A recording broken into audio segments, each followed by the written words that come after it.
So we have a distinguished panel with us this morning to talk about strategies to increase student retention and completion. And as many of you know, the 60 by 30, the state's higher education strategic plan for the next now 12 years, revolves a lot around the idea of completion of students. So goal number one is by the year 2030, 60% of 25 to 34-year-olds will have some kind of post-secondary credential.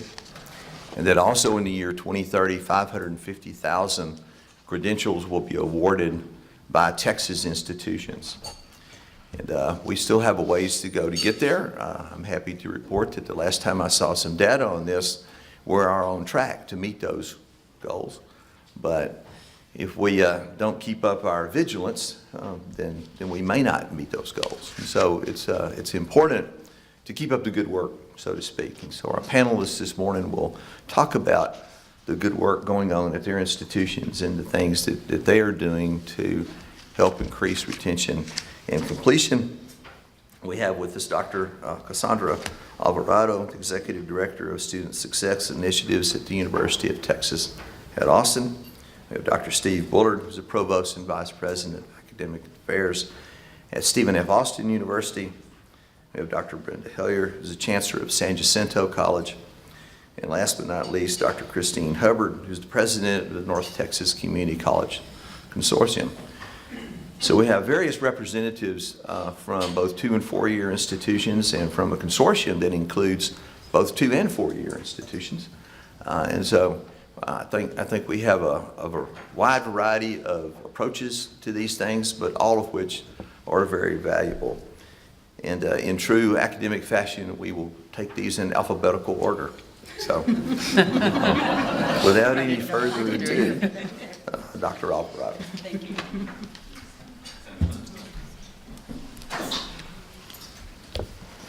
Good morning. Okay, we can do better than that. Good morning. Good morning. Thank you very much, and I'm so delighted to be here and to join such a distinguished panel. Every student graduates. At UT Austin, our philosophy around student success can be summed up in these 3 words: every student graduates.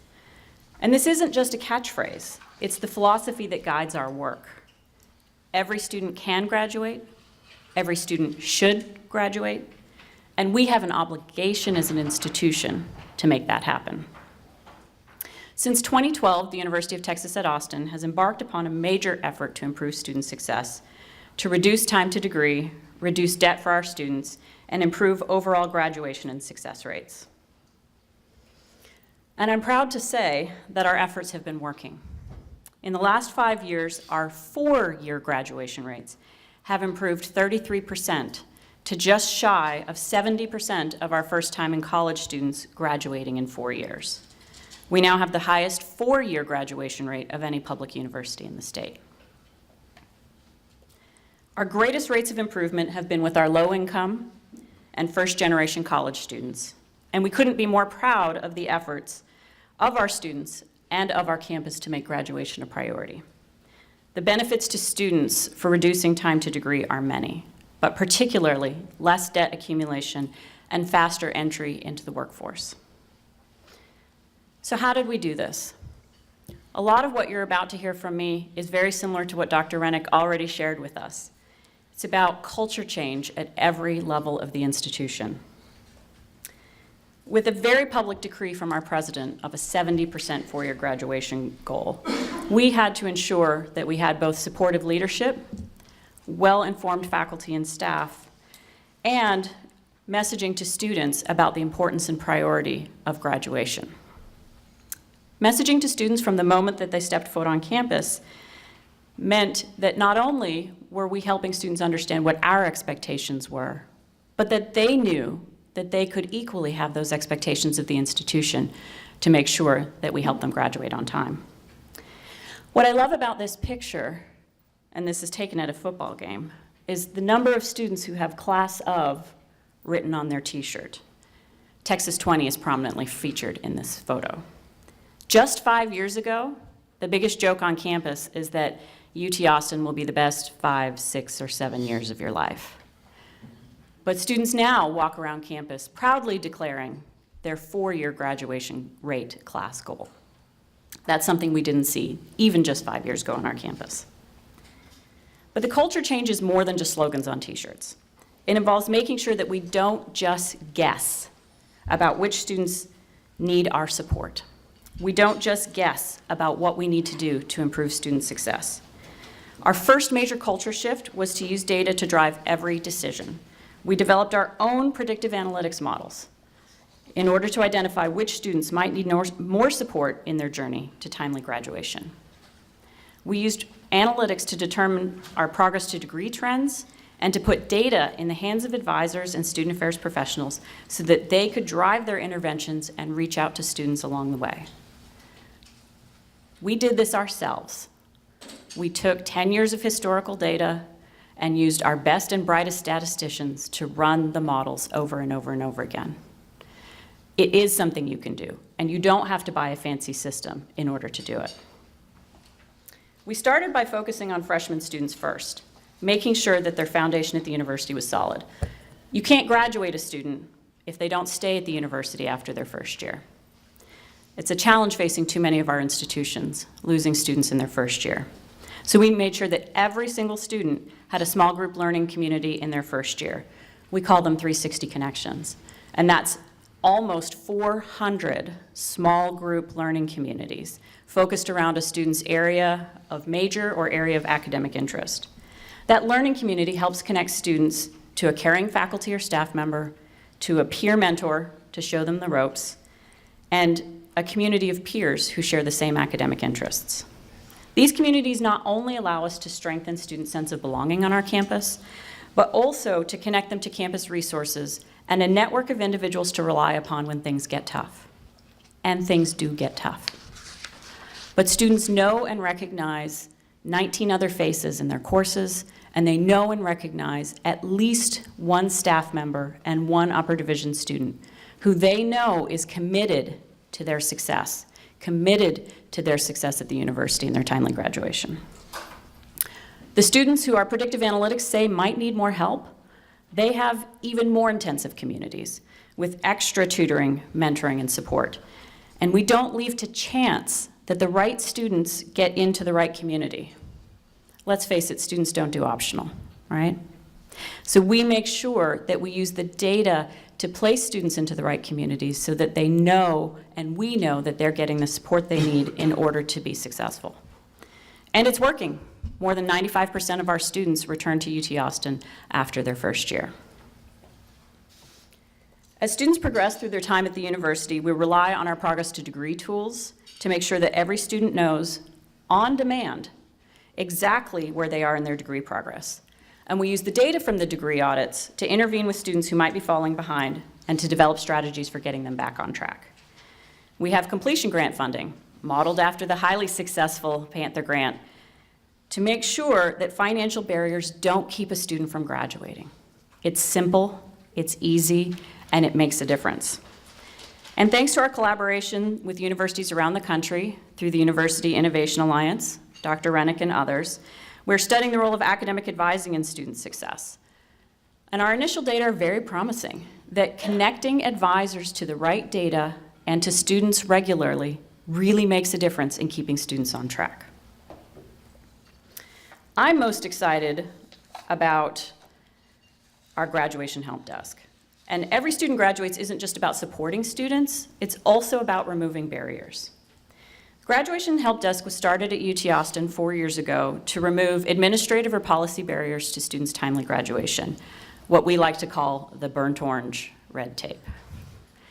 This virtual and in-person desk provides a central location for students and faculty and staff to turn to when they have a challenge related to student success.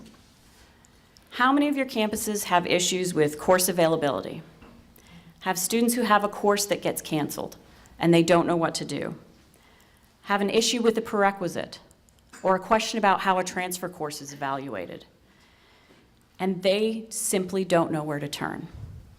Sometimes they go to their academic advisors, and academic advisors aren't necessarily empowered to force a department to put an extra student in a course. Sometimes they go to a faculty member, and the faculty member says, it's not up to me whether you can get into this course or not. The Graduation Help Desk has the full support of the Provost's office to resolve administrative issues across all of our silos in support and in favor of student success. Imagine that. Our goal is to make sure that we resolve these issues in support of student success.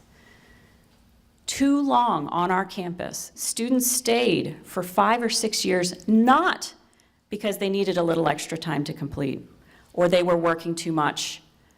They couldn't get the courses they needed in time to graduate. That's simply unacceptable. And the Graduation Help Desk ensures that there's one place that students go for help. One place that will make all the calls, connect folks across campus, drag reluctant folks into a conversation about course availability, and make sure that we resolve problems in favor of student success instead of shrugging our shoulders and saying, try next semester. And I bet some of you have had that challenge at your campus. The UT Austin Grad Help Desk has directly resolved more than 1,500 cases that had a direct impact on the student graduating that or the very next semester. Just think about it. Those are 1,500 students who, prior to the creation of the Graduation Help Desk, probably stayed an extra semester, possibly an extra year, or even walked away because they're too tired and too frustrated running around trying to figure out how we as an organization are set up in order to solve their problem. They don't care whether that's the provost's responsibility, the dean's responsibility, the department chair's responsibility, the academic advisor's responsibility. They want their problem solved. And we should solve it if we're serious about graduating students. I'm really excited to say that the Graduation Help Desk concept has been replicated across the 8 academic institutions of the UT system, and I hope some of my UT system partners are here in the room, and is being replicated in development at Texas A&M University. This is simple, it's quick, and removing barriers is part of the solution. Not just supporting students, but removing barriers. Lastly, I mentioned a few minutes ago the success of improving graduation for our low-income, mostly our Pell-eligible students. Through our award-winning University Leadership Network program, we've changed the equation for low-income students by creating a 4-year wraparound scholarship and leadership development program. Simply giving scholarship dollars to low-income students does not necessarily improve their graduation outcomes. So what we did is created a program that provides support to our most needy students and distributes their scholarship on an incentive basis so that students are encouraged to do the activities and services and experiences that we know support student success. Low-income students in the University Leadership Network program are more than twice as likely as their low-income peers who are not in the program to graduate in 4 years. We believe that improving graduation rates involves 2 things: supporting students and removing barriers. When you do that, every student can graduate. Thank you.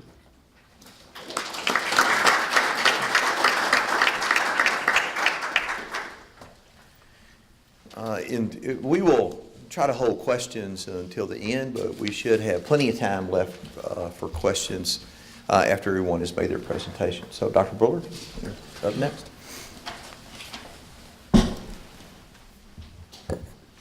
Thank you, Rex. And quick disclosure, I'm not really here representing Stephen F. Austin State University. I'm here representing, I guess, the provosts and the general academic institutions across the state as one provost at one institution, Stephen F. Austin State University being one of 37. And so what I'm really about to talk about, again, full disclosure, I'm not really an expert on, because I don't think there are any real experts on this. We're all figuring this out together with the leadership of the coordinating board, and it's in real time. So the flight is underway, and we're kind of inventing the aircraft as we go along working on it. But it's a good thing, and the coordinating board is providing real leadership on this, and it is a good thing that we're doing this together and collectively. I want to start with a quote from Commissioner Paredes. He said this at the October Coordinating Board meeting: "Of all the issues the Texas legislature shows interest in, transferability is the one with their highest level of interest." transferability, and starting with why, it's because of the things that Dr. Alvarado mentioned, Dr. Rennick mentioned, time to graduation and cost. Right now, the average transfer student is taking an additional 26 hours, basically a full year, which adds to the cost and the less likelihood of completing a degree as well. Let me read one sentence, though, from a report that just came out this fall. It's in draft form. Rex was just telling me the final form may be posted now at the coordinating board website.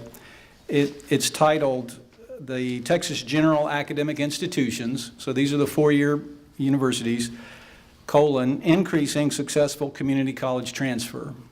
It's out there now. It's an excellent report. But this is in the conclusions, beginning with the end in mind. This is just one sentence from the conclusions. "To see an improvement in the progress of transfer students toward degree completion, some things will need to change." Change. You heard Dr. Alvarado mention that word. You heard Dr. Rennick talk about, he said he was an unlikely tale of institutional transformation. That's change. Change isn't comfortable for a lot of us.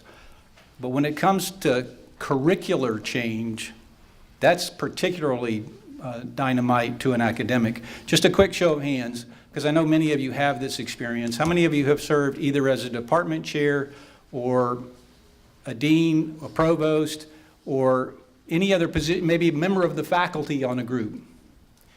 Okay, then you will surely understand this. It's a famous old quote, but changing a curriculum is like moving a graveyard. And I think there are three characteristics that make it so.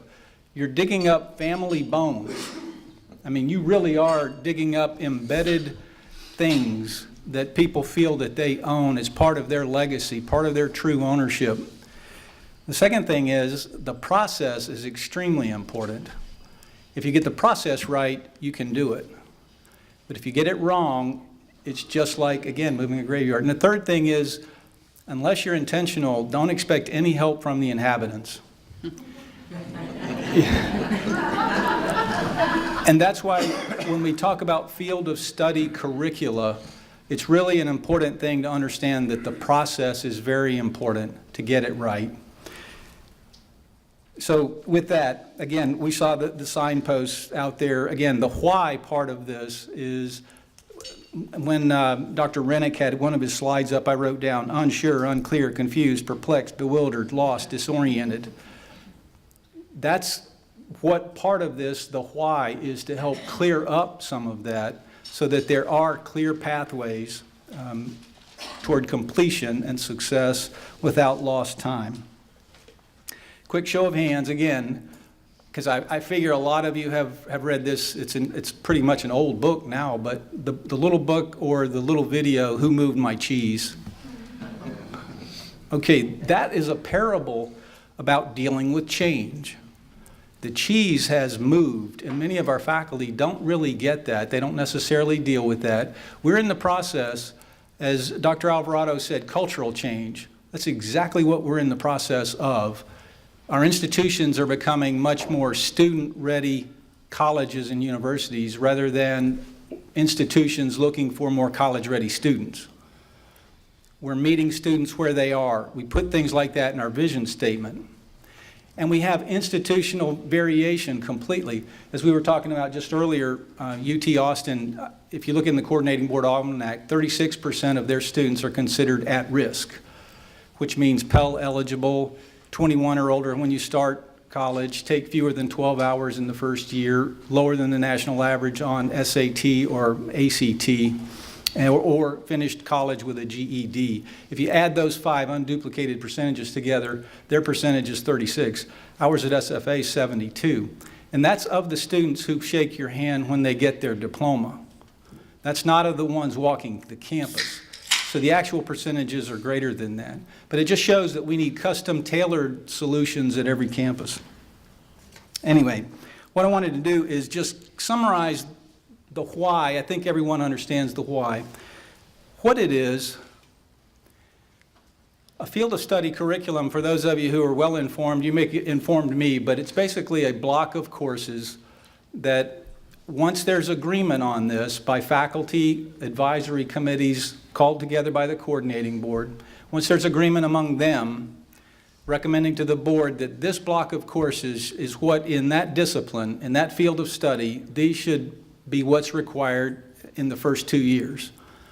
So at the state level, we will have agreed upon a field of study curriculum in addition to a core curriculum. Again, field of study specific. And so the various fields of study are everything from music to engineering. The goal, I was just talking to Rex this morning, the goal has been to provide 25 of those approved fields of study curricula to the legislature in January 2019. And that's why there's been a lot of institutional change, a lot of work going on at the state level with these advisory committees and the process of having public comment on those. That is part of the how, actually, but again, I know I'm asking for shows of hands, but since this is a leadership conference, I couldn't help but ask this. How many of you have read or watched a YouTube video by Simon Sinek called Start With Why? You really should do that, at least watch the video. The subtitle of it is How Leaders Inspire Action. And since Dr. Rennick was using Martin Luther King as an example, that's one of the examples that Simon uses, as well as Steve Jobs and the Wright brothers. Pulling all that together and figuring out these are individuals who made very significant change, but they started with why. They never jumped beyond that. And that's critical to working with our faculty. Anyway, these blocks of courses, these curricular sets must be, and I'm reading from the Texas Administrative Code, must be substituted and transferred to a general academic teaching institution for that institution's lower division requirements. We don't have the option to add more things in that discipline once this is agreed upon and improved. Again, questions about details on any one of those 25, again, imagine this, 25 of those disciplines, and we have 37 general academic institutions. 25 times 37 is 925 conversations going on right now about implementing these back on our campuses. And that's why going to our dealing with our faculty, the how comes back to making sure they understand the why before you ever get to the what and the how. Some of those are done, some are in process, and some are out for public comment or comment right now. Let me end then by saying just a little bit about the how. Again, Simon Sinek calls that the golden circle. Start with why, then go to what, then to how. Many times we just want to jump in and say, here's what you're going to do and how you're going to do it. I was telling at breakfast this morning, my father was, I'm first generation. He had a high school degree, but he joined the Navy. So I grew up everywhere, but he told me this all my life. Doing it is mandatory, liking it is optional. These curricular changes are mandatory, liking them is optional, but part of the how is there is a mechanism in there to change these and revise them over time. That's also a very healthy part of the way this is set up. In fact, just looking at it this morning on the website, Wade, if 3 provosts, 3 chief academic officers agree that something needs to be changed, and one of those, at least one is from a 2-year school and one from a university, then that request with its justification goes to the board and they consider whether that change will take place. Plus there'll be an automatic 5-year review that takes place as well.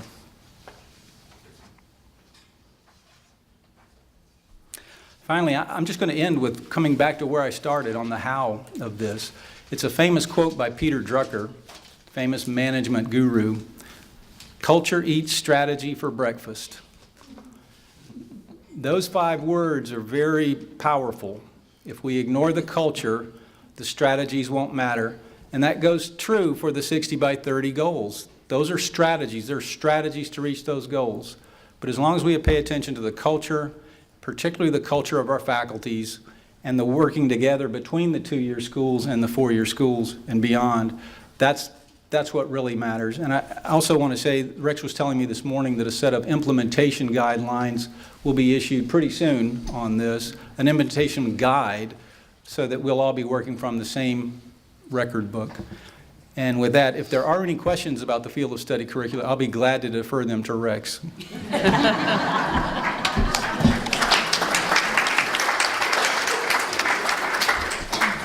Well, thank you. And so that may mean there will be no time left for questions. Just kidding. Dr. Hilliard, please. Well, good morning.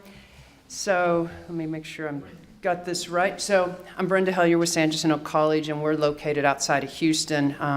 Our fall enrollment is right at 33,000 students. And, oh, I got it. Many of you have heard my board talk about what's been going on at San Jacinto College. And I think this line really, or this graph really shows that. The orange graph is the number of credentials awarded over the last 11 years. And if you look, we started out around 2,482, and this past year we're at over 59, or that's actually the people. And you can see we started with the number of degrees as the orange, the credentials. And what this is really focused on is we started a cultural shift. That's what you've heard so many times. We were not focused on students completing. We were really excited about growing enrollment.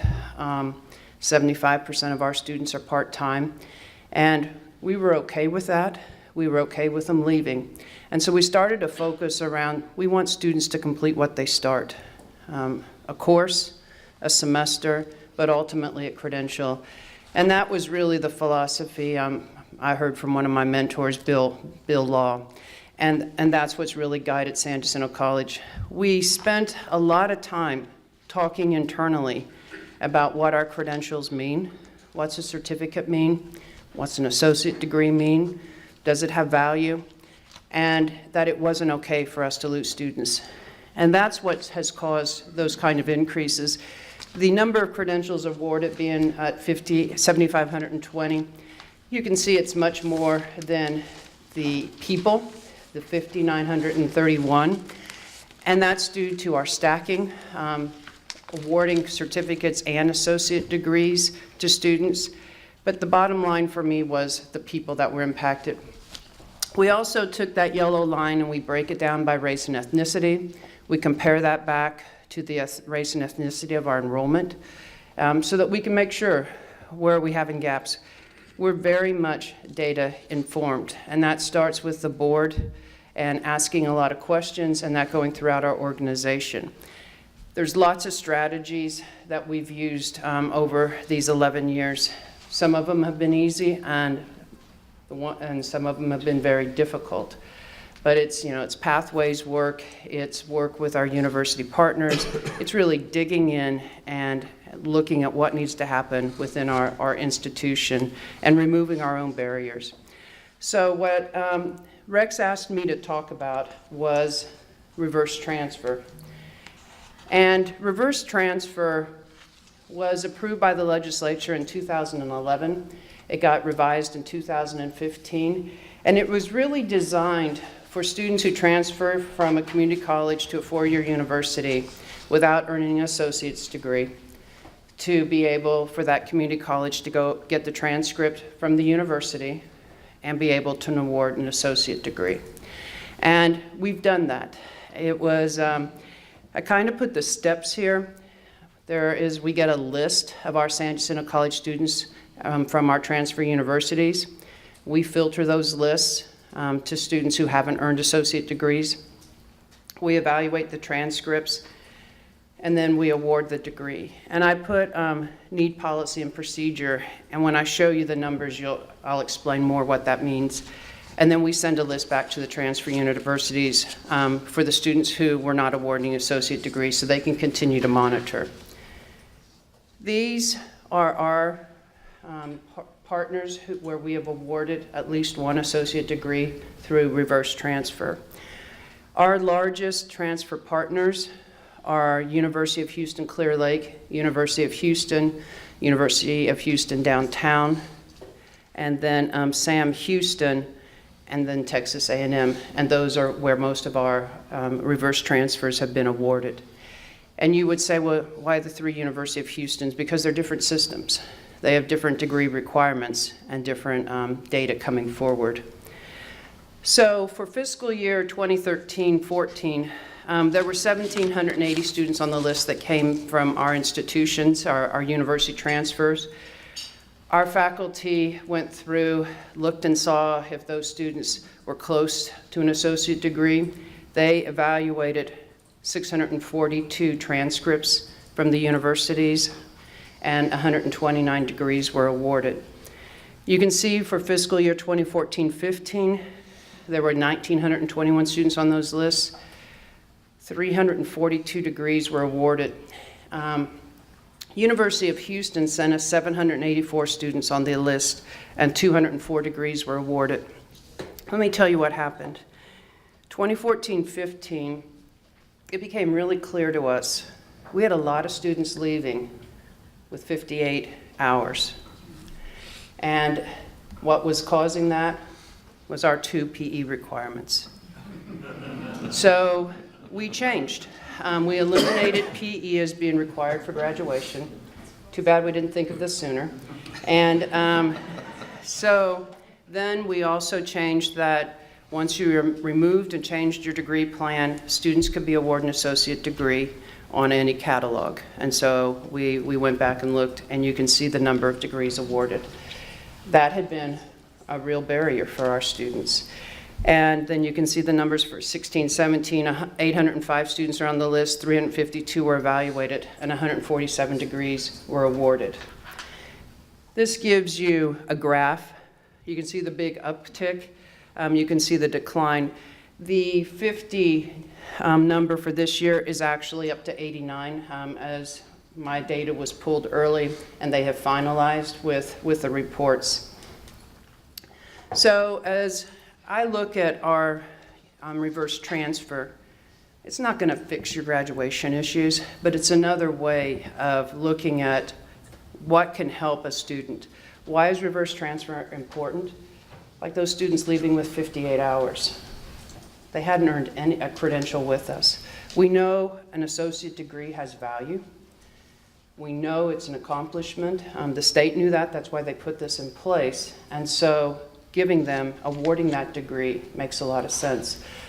We award, when I look back with our people on how many hours, most of the students who are getting an associate degree have completed 30 to 40 hours with us, and then they transfer. Our residency requirement is that they have to have at least 15 hours with us, but most of them are having 30 to 40 hours. The partnership with the universities are key. The amount of differences in transcripts, requirements, evaluation processes are significant. And our partner who has the best data that aligns with us is Sam Houston. Both of us are part of a Frontier Set project. Georgia State's part of that. I think UT Rio Grande Valley's part of that. I think we're the only 3 out of Texas. And it is really focused on aligning data so that you can have greater efficiency as you're working through these different systems. We also have made sure in our transfer articulation agreements that reverse transfers built into that also, and clearly defining how both of us are going to partner back and forth on that data. And we keep the communications open. The system evolves. We get transcripts from the universities in March and October. It was very manual. As those numbers I was showing you, our people were doing that all manually. We've gone to a lot of automation now. We have another system that we're rolling out in the spring. It'll be all electronic. And then UT Austin also has all of their data in the National Clearinghouse system. And so we'll be being able to access that with our new system. I think that's where Frontier Set's planning to go. But it's a way that you can really help benefit your students. And it's not that complicated. It took resources. And as you continue to evaluate, it can make a real difference. And so for us, it's just one set of removing the barriers for our students and really digging into looking at the legislation that's been approved, and then working with our partners. Thank you.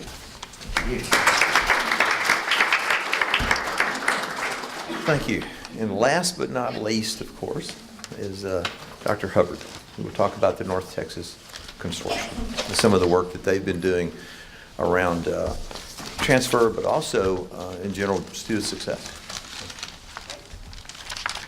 So I'm very pleased to be here today and share the work that actually you have all been doing together in support of your shared students. In case you're not familiar with the North Texas Community College Consortium, I'll give you just a quick overview. We've been around for 27 years. Our members are 20 community colleges across North Texas. You see the counties in which they exist highlighted on that map. We were established and continue to have the mission to provide leadership programs, professional development, and most importantly, for the purposes of our discussion today, to promote communication, cooperation, and collaboration among all of our member colleges, so that rather than trying to complete work alone and duplicate effort, we're able to work across the entire region. Another thing that we have focused on are ongoing annual conferences. I mentioned that we have leadership programs. One is the Consortium Leadership and Renewal Academy. We also have the Consortium Assessment Leadership Institute. We have a number of standing committees, and we work in all of the areas of interest to our colleges. So we're doing work on mathematics pathways. We're doing work on college prep courses and developmental education. But for today, I'm going to focus on two of the things that we've been doing over the last several years, and that's the Transfer Collaborative and Corporate Training Competency Mapping.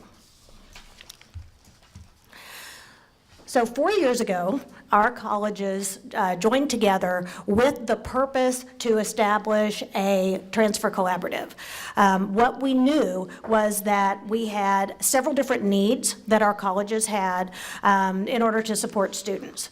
With the rise in dual credit over the last 10 years, up to 20 to 40% of the enrollments at our community colleges, we knew that students were accruing up to and including an associate's degree while they were in high school, and that we needed to be able to provide accurate advising information to 8th graders, right? Because they are making decisions about endorsement pathways that they're going to go into in the 9th grade. And depending on whether they're going into an early college high school or a traditional dual credit program, they could start taking college classes as of their 9th grade year. And we are working against the 60 by 30 Texas deadline. If you think about where we are today in 2018, those students are 13 to 22 now. So they are those 8th graders who are about to enter into possibly college coursework.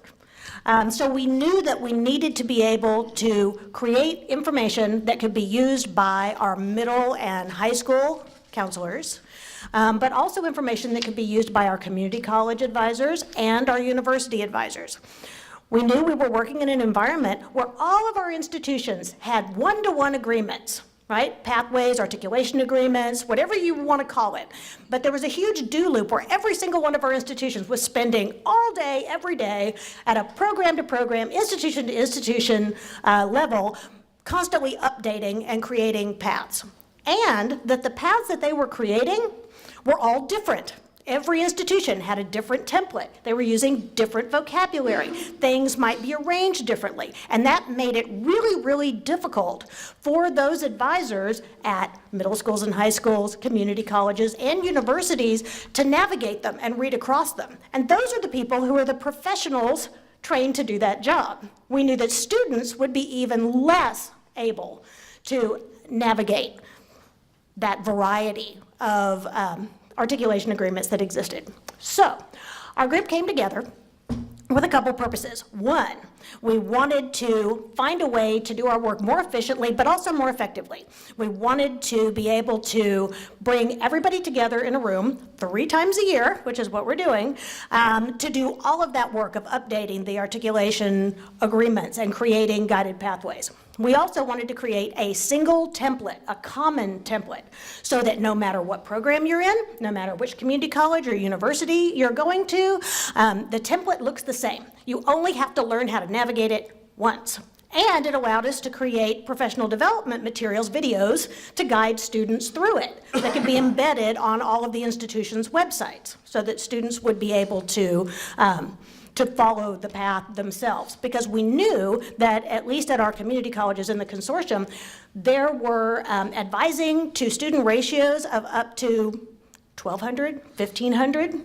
And so there wasn't going to be always the opportunity for the student to have that kind of in-depth and ongoing conversation with an advisor. So we needed to have some materials to support that. We just decided to start first with the students who we knew were getting stuck the most. And in order to meet 60 by 30 Texas, and also just to meet the needs in our North Texas community, we knew that students who were completing career and technical education programs, which were increasingly becoming part of dual credit in high school, but were also a large portion of the programs at our community colleges, and earning those certificates and AAS degrees, were bumping up against a barrier when they wanted to move from the concrete to the carpet, move up into management after they'd gone out into the workforce, and they needed a bachelor's degree. Because they would present themselves at a university, but didn't realize that with an AAS, if they presented themselves, for example, for a traditional baccalaureate degree, a BA, a BS, that only 15 hours might transfer in. Only those 15 hours of core that they had taken, and they would lose the rest of the hours. Well, so what happened is the students would become discouraged and they wouldn't complete their education. The reality is, for 40 years, there have been BAAS degrees, but students weren't getting connected to those degrees that existed. So in the first year, we had all the community colleges and all of the universities in the state who have BAAS degrees come together and create guided pathways in those templates for all of the AAS degrees to all of the BAAS programs in the state. And the beauty of this is that AAS to BAAS is fairly clean in terms of transfer, because the entire degree moves in. You lose 0 hours when you move from an AAS to a BAAS. And so it was a way for these students to come back, earn their degrees. In doing this over the first year, we actually had some universities establish BAAS degrees. Because they identified that there was a need and that they could better serve students. And so that was an initial thing that happened over the course of the very first year. Texas Women's University added a BAAS specifically in allied health, because they were already working with a traditional student group going into nursing, but they needed to have a way to also support those students who were coming from a technical side. So we did this in the first year, and we created the portal. If you look at the portal, it defaults to showing you everything, but you can also sort by career cluster, so those 16 national career clusters, which are going to align with your meta majors at many of your institutions. You can sort by the community college that you're attending. You can sort by the university you plan to attend. You can sort by the catalog year. You can sort by the degree, whatever it is you want to do. And then it filters, and you can look at the pathway for every single one of these. The beauty of this is it's created by both institutions. And so both institutions' logos are on it. They've come together and agreed upon the sequence of courses, and it's recognized by both institutions. Increasingly, what's happened is our institutions are actually linking out to the Transfer Collaborative instead of duplicating effort by also posting them on their own pages. And because it's filterable, you can do that. You can embed the maps that go with your institution on your respective pages. So after we did this in the first year, everybody said, this is great, let's do it for everything, which meant the academic programs. And so we started with those that had already had the field of study completed, and added those in the second year. And then in the third year, we took coordinating board data about the most popular majors at both the community colleges and universities, cross-checked those, and then added all of those majors. So now in our portal, we have the technical programs and the academic programs, 100% of the technical and the top 80% of the most popular majors on the academic side in the portal. And so that's the work of your colleges. You have done great things. And if you want to get a sense of who's been participating so far, there are 22 community college partners and 17 university partners, so you may see yourself there.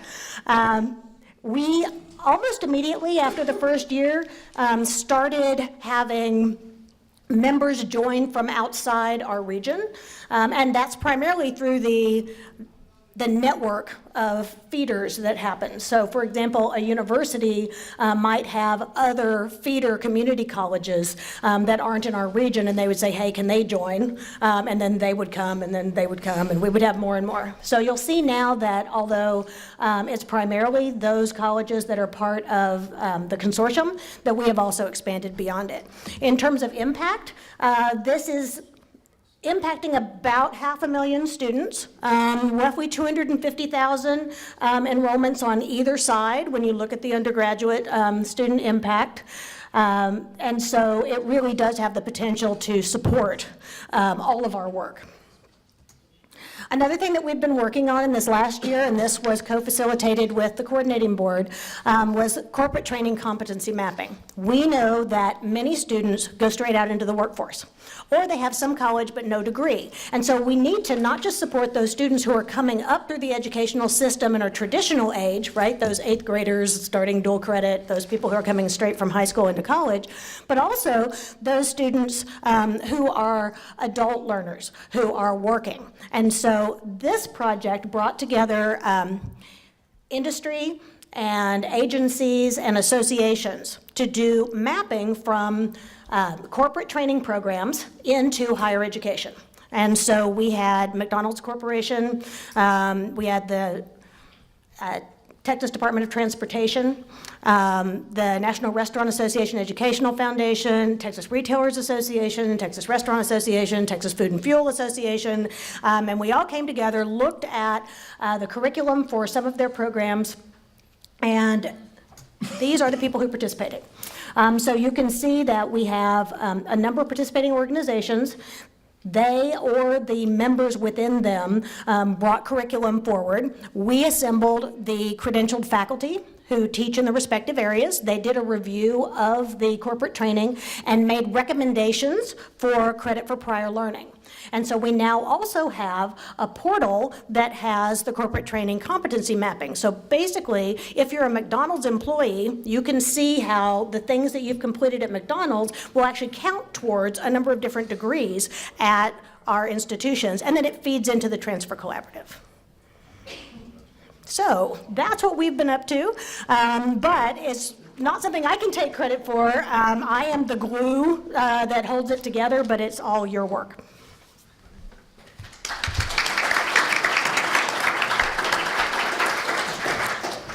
Thank you. So I'm struck by two common themes that all of these disparate but different but very valuable initiatives we've heard about. And one is that it embodies this movement in higher education from access to success. And the idea of, I used to work for a president who was a right to fail president. And great guy, but he was very old school in the sense that, you know, students come, they learn, they don't learn, they don't learn. It's really up to them. Whatever happens, happens. It's not really our problem, it's their problem. And he referred to himself as a right to fail president. And he thought students should be allowed to take whatever they wanted to, whenever they wanted to take it. And if they did well, that was great. And if they didn't do well, well, that was okay too. And that is an embodiment of the notion of access in a way, because on the other hand, he was very much in favor of letting anybody who wanted to come and trying to facilitate that, and was very good at it. Developed a lot of scholarships and so on. But he never sort of went over to the other part about how do we also make students successful and how do we help them complete and get through the system and navigate that system. And so in the last 20 years or so, there have been increasing emphasis on that piece of it. Guided pathways is one of the many buzzwords that's used for bringing some, what I think is the second major piece of this, and that is some intentionality to it all. And that all of these things require people to be intentionally focused on it, because student success and student completion is not going to happen for every student if they're left to their own devices. Okay?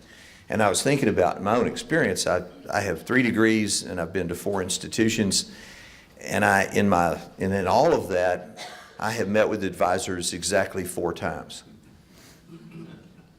I met once when I started at a community college. I met when I started at an advisor when I started at UT Dallas. I met with one when I started at UT Arlington for a master's degree, and I met with one when I started on a doctoral program at the University of Texas at Austin. Never met with an advisor again after that. Nobody ever told me to. Nobody ever asked me to. I was lucky. In those days, a college catalog was a contract, and I could just print out the pages that had the degree plan on it and check off the courses as I went, and they had to honor that in the end. Now every catalog almost has a little fine print caveat that says this really doesn't mean anything in the end. And so, you know, that's changed the dynamics quite often. You know, but in a lot of ways I was very lucky that I managed to navigate my way through some of this. And I didn't do it without picking up some excess hours along the way. So I didn't navigate it with 100% success either. But I did manage to finish, at least in the end. But not every student does. And so a lot of students need that kind of intentional look and then the intentional efforts to help them get through this system. Okay. I was asked by the Senate Finance Committee why transfer was so hard in Texas, and I think part of the answer to that is why sometimes success in Texas is so hard is because we have a lot of systems here. We have 61 of them. No other state in the country can rival that, and we believe in decentralization. But as my boss often says, even though we don't have a system in Texas, sometimes we ought to act like one. And I think that what you've heard here this morning is a lot of efforts that cut across institutions, that are designed to bring institutions together, and again, in an intentional effort to help students. And as long as we keep in mind that what we want to do is help students complete successfully and be productive citizens on the other end, then I think we can get through this. So questions? Yes, sir. For Tales from the Graveyard. So I've heard, Dr. Bullard, that an argument about the field of study, an argument against it, is that if the faculty or the department doesn't have flexibility in designing their curriculum, they could lose accreditation. Now that makes sense to me, but is that a valid argument? There are many aspects to that, and one of them is that if you look at an accreditation guideline like SAC-COC, which we've got the chairman of the board of... But you're going to answer the question. If forced to, I'll take an attempt. Their guidelines have 3 things relating to curriculum, and one of them is that basically the faculty have to own the curriculum. In terms of the general academic institutions implementing now these, and they're being developed still, some of the fields of study, they cover the gamut in terms of faculty reactions. I had the director of our School of Music, for example, tell me this week that the field of study curriculum for music is perfect. He said, everybody agrees on the first 2 years for a music student. You have to have these things. Whereas in mathematics, it's different. In theater, it's different. And so it all comes down to the individual program and how much level of the faculty engagement we can have. Because to move the graveyard, you really do have to engage faculty. The principals are, and when I was interviewed for the provost position at SFA, I got a question that I just want to repeat because at the time I had been a dean for 6 years. And the question was, what's the bravest thing you ever did as a dean? And it was a curriculum change. Specifically, what I said was I scheduled 6 3-hour faculty meetings. That took a lot of bravery or maybe stupidity. but every Friday morning for 3 hours, 8:30 to 11:30. But what we did in those, and it turned out to be very successful, we started with the data, to go back to what Dr. Alvarado said. If you have the data, and then you do something that's critical, we heard Dr. Rennick talk about it when it comes to culture change. I'll ask for another show of hands. How many have read the book Switch? Anyone? The subtitle of that book is How to Change Things When Change is Hard. And there are 3 main principles. We've heard them this morning. One of them is use data to connect with the logical part of your brain. They call it in the book direct the writer, the little human being in our brain that wants to know what the facts are. But if that was enough, if data were just enough, no one would smoke. Data doesn't drive change. The big thing is the emotional part of our brain, which they call the elephant. The little human being rides on top of the elephant. You have to connect to the emotional part. And that's what Dr. Rennick was doing when he told the story about Austin this morning. That emotional connection, when it brings a tear to your eye, when you think, oh, I get it. With our faculty, if we use the data, make the emotional connection, and then the other theme you've heard this morning was clear pathways, shape the path, make sure it's as easy as possible for the student and the data, we get there. But from an accreditation standpoint, it's critical that we engage faculty, and I think that's what the coordinating board has tried their very best to do by assembling these advisory committees. They do them with faculty that are regionally, geographically different, institutional differences. SFA is one of 4 independent general academic institutions in the state. So what they do is they ask us to nominate faculty, and they also, 2-year and 4-year, they ask us to nominate faculty for those. So we do have faculty engagement, and we have a way to modify them, and I think that should be what it takes to address the SACs and accreditation concerns. So I don't know if Dr. Hellier wants to add to that. No, that's exactly, and Commissioner Paredes and I spoke a few weeks ago about this also. I mean, you need diversity on those committees. And all institutions have a way to nominate people, and we've got to have the broad engagement. When we looked at the breakdown, I think you've got more participation on some of those committees from some institutions than others. And, you know, there has to be that effort from the institution to be involved. The faculty, curriculum's a faculty-driven process, and they're opening the doors to have that happen. And so I think the steps are appropriate. Yes, sir. Yeah, I'm Joe Alden at the Allen Colleges. San Antonio College was founded in 1953. It is 2018. How did we not solve this problem of transfer in all of that time when we have all these rocket scientists around us? Understand, I am not an educator. I come from a city government background. I would have been tarred and feathered, hung by a rope on a telephone pole if I would have reacted the way education reacts to our people. We have done everything at Allen Colleges. We have won just about every award that faculty and staff tells me we should win. We have advising, we have everything, every bell and whistle, and our students are blocked at the four-year institutions. I am totally frustrated. I'm trying to find an answer. I don't know what it takes to move the cemetery, but obviously we don't have the right people moving the bodies because it's not happening quick enough, fast enough, and there isn't this sensitivity to the students and their success. We build all these little, I mean, our staff is going crazy trying to work with every single four-year institution. And guess what happens? It changes the next year because somebody changed in personnel. I don't understand that, but I can tell you one thing. There is no emotion in some of those people. They don't care about some of those students. Really. How can you hurt the very people you're trying to help? Right. We haven't, in many ways, we have not motivated that elephant. It goes back to what Dr. Peebles said about the president that he worked for. If your university president has a right to fail attitude, the leadership is critical. If that leadership doesn't explain the why and then the what and the how, it never happens. And we've gone through a cultural change. In fact, I'm a baby boomer, so when I was a college student in the 70s, no one cared if I succeeded. In fact, they were trying to run us off of the four-year institutions. The faculty who are at our institutions, in many cases, came up through those cultures.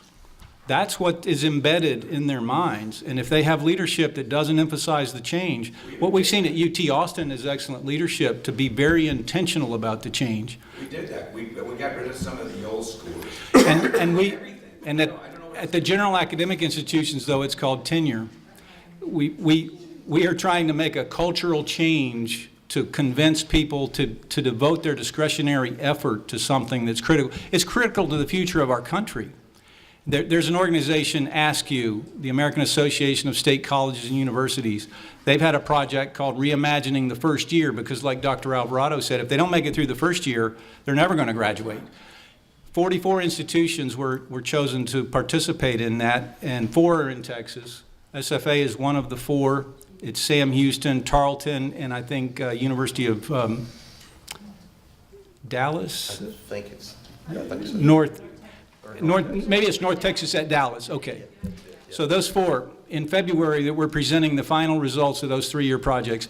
To change a culture is very hard. So when are we going to change it, Dr. Oh, it's in process. No, when is the last body going to be? I'm very frustrated about that because I'm trying to figure out how do we solve this problem for our students. We're going to have to bury a few more bodies first. That's gonna...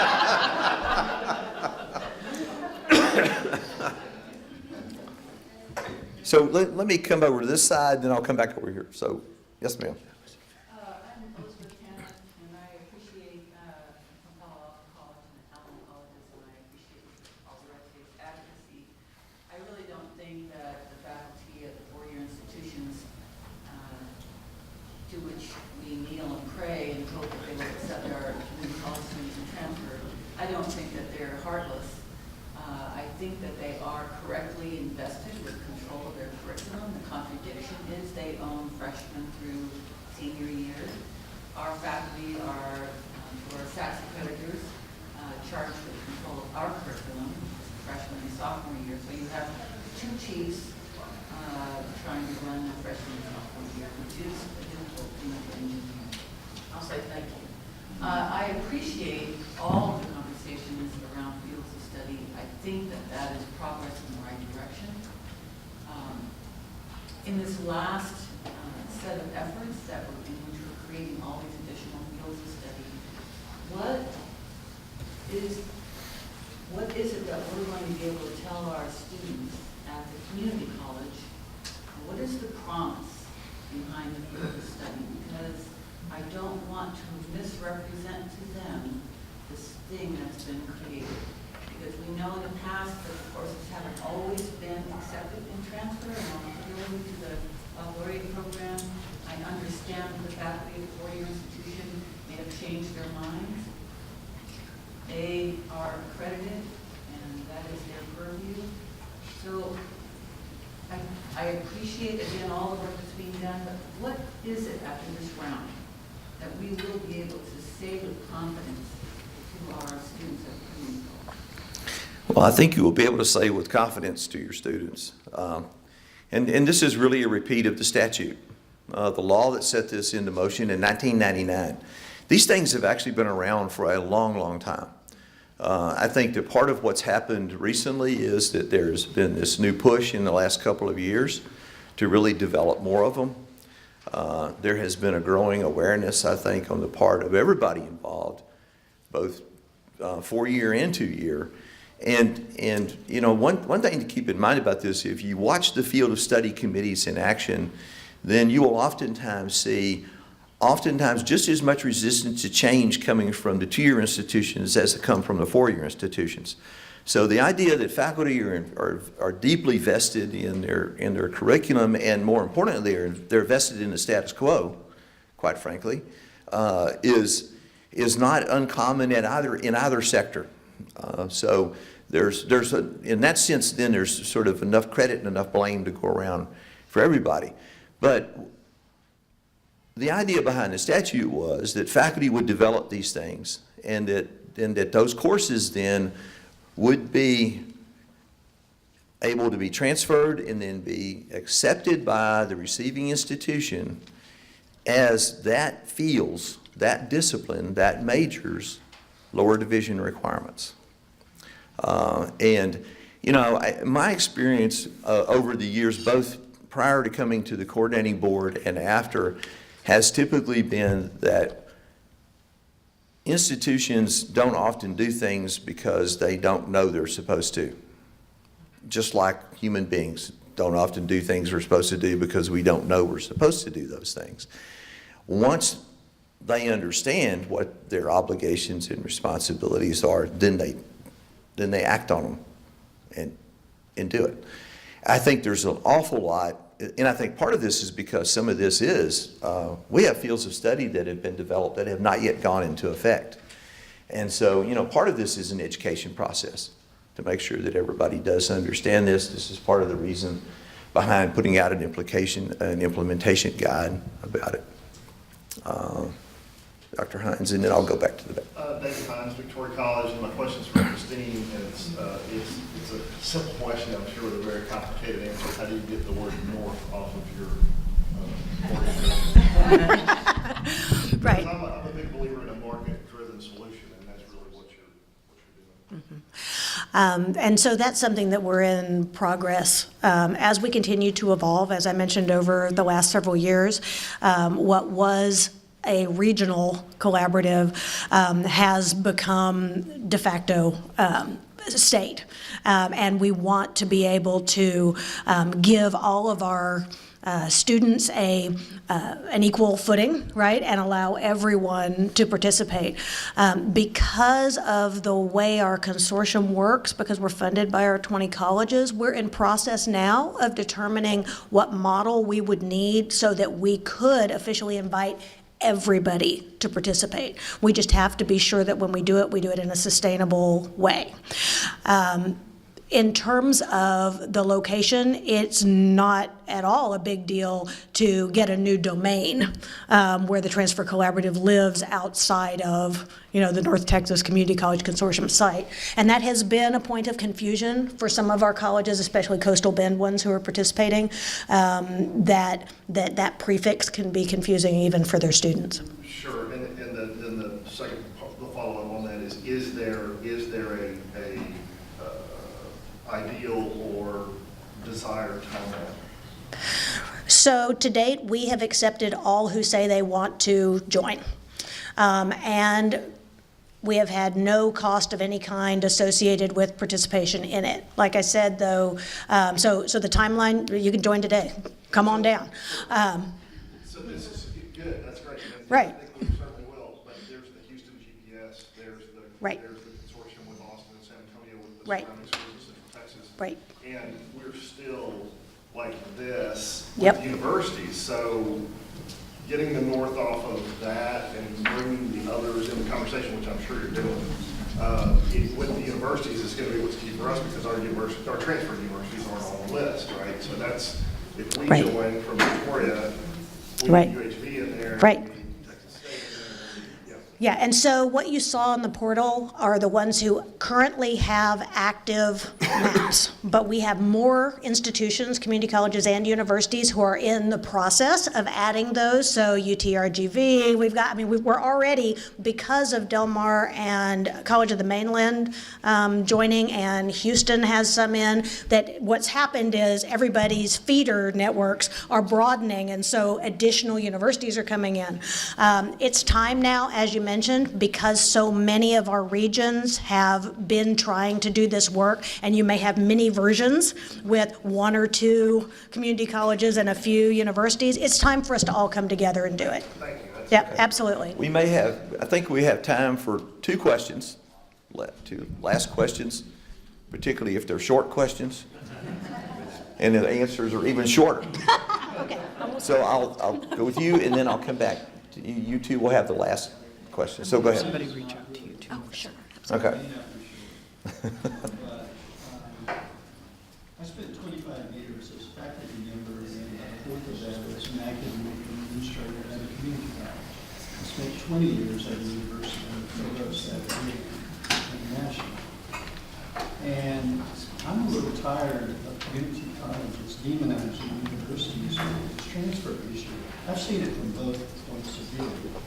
from the university point of view, you get a lot of students who have taken 90 hours, sometimes even more, particularly in music. I don't find that stands out. They're using up their program money, and they can't finish their bachelor's degree because they don't have the money to finish their degree. We get students who've gone to an occupational vocational route, and they don't know, I'm sure they were told at some point, but they claim they didn't know that those hours would not transfer to a bachelor's degree. So some of the advising issues, or none of us are without sin, is my point. And, Yes. and I feel that universities have been unfairly pointed out. You know, when I was at community college, a lot of the students who complained about these hours don't transfer had changed majors. That's a big, big problem, and I think it gets confused with the straight transfer issue. It's So- very complicated. It is a very complicated issue, and I think that, and I think you're right. As I said before, I think there's enough credit and enough blame to go around for everybody on this. I will credit the community colleges with a fairly significant reduction in their excess hours over the last 2 or 3 years. So there's also an awful lot of work that's going on there. And as we heard about some of it this morning, about the work that goes on there to try to do that. Advising is certainly a key to all of this. But again, you know, part of it is you know, and part of where I come from with this, and I've believed in the field of study work for a long, long time. Long before I went to the coordinating board, I thought it was important stuff to pursue. And part of that is because if you have 37 four-year institutions, all of whom have at least 100, I mean, on average, there's probably 100 to 125 majors there. Think about an advisor trying to master the nuances of all of those, and every one of them different. You're asking a human being to do something that's not possible to do. And those things are changing constantly, so it's hard to ask a database to do it for you as well. So part of this is also trying to make much more of this, add some commonality to it. But I agree with you, and I think it's going to take both sectors working together to really solve the problem. So one last question. Yes, sir. Thank you. I still think we have a language issue, and I'm coming from a four-year perspective as well in that. But we need to change the language. Even what I've heard in here is it's not solely transferability, it's applicability. Yep. And the universities, we transfer almost all of those credits. It's how do we apply those onto the degree. So those field of studies will take us in the right direction, and the communication, the collaboration between the 2 and 4, and the 4 years across the bridge.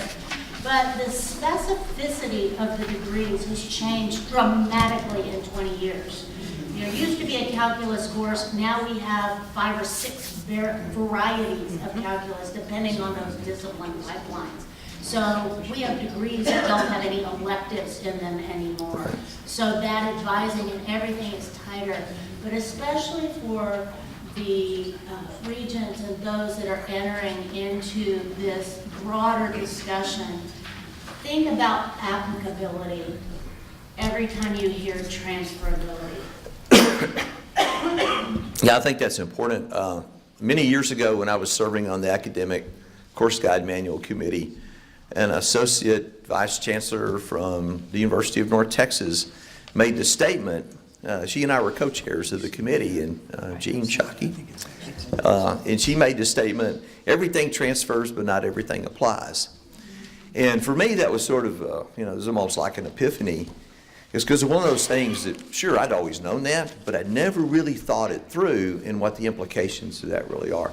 And I think that part of the shift that we've seen that needs to be taken out even further is this shift from thinking about transfer to really thinking about the applicability of courses.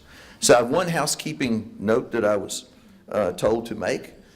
At 11 a.m. in this room, there will be a breakout session on emergency aid programs. And in the Chenot room, there will be a breakout session on technological systems. So join me in thanking our panelists.